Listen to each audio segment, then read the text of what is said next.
ጉቦ መስጠትን በተመለከተ ነብዩ ሰለላሁ ዐለይሂ ወሰለም ለዐነ አላሁ الራሺ ወልሙርተሺ ጉቦ ሰጭንም ተቀባይንም አላህ ረግሟቸዋል ወይም የተረገሙ ናቸው ብለው ተናግረዋል።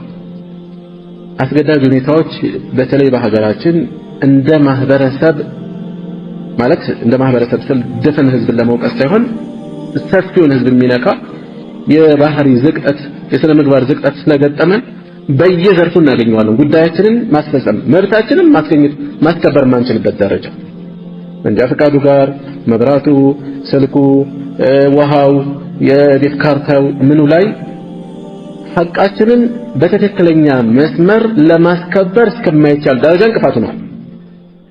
በዚህ ሁኔታ ላይ ጉቦ መስጠት ከዚያ እርግማን ውስጥ ይካተታል ወይ ከተባለ ሐቃችንን የምናስቀምጥበት አስገዳጅ ሁኔታ ከሆነ ቀደም አሳልፈናል። አضرورات تبيح المحظورات ይሄ ቋሚ ህግ ነው እናያዘ እንዲህ አይነት ሁኔታ ካስገደደ ምን ላርክ በብዙ ዘርፍ ነው የሚገጥመን አይደል? በየትኛውም ዘርፍ ላይ ይግጠመን ይሄ ቋሚ ህግ ነው። ችግር ያልተፈቀደ ነገር ያስፈቅዳል። አስገዳጅ ሁኔታ ያልተፈቀደ ነገር ያስፈቅዳል። ስለዚህ እዚህ ላይ ይፈቀዳል። ቀደም እንዳሳለፍ ነው ሰው ሰራሽ ህግ ዘንድ ከመዳኘት ተፈቅዷል አይደል?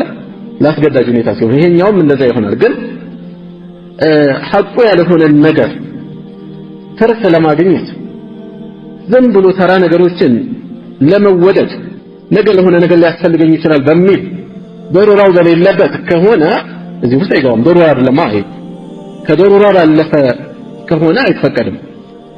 ቁርአን ላይ በግልጽ እንደተቀመጠው በክት መብላት የሚፈቀድበት ቦታ ለመቼ ህይወትን ለማጥፋት አስገዳጅ ሁኔታ ሲገጥም الضرورات تقدر بقدرها አስገዳጅ ሁኔታዎች ለችግሩ በሚመጥን መጠን ብቻ ነው የሚፈቀዱት። ስለዚህ በረሃ ላይ ህይወቱን ለማጥረፍ በክት ያገኘ ሰው ህይወቱን ለማጥረፍ ያክል በክት ይመገባል። ከዛ ውጪ ግን ተሸክሞ ቤቱ ቋንጣ ዘልዝሎ ማስቀመጥ አይችልም። የተፈቀደው ለችግሩ ብቻ ነው አለቀ።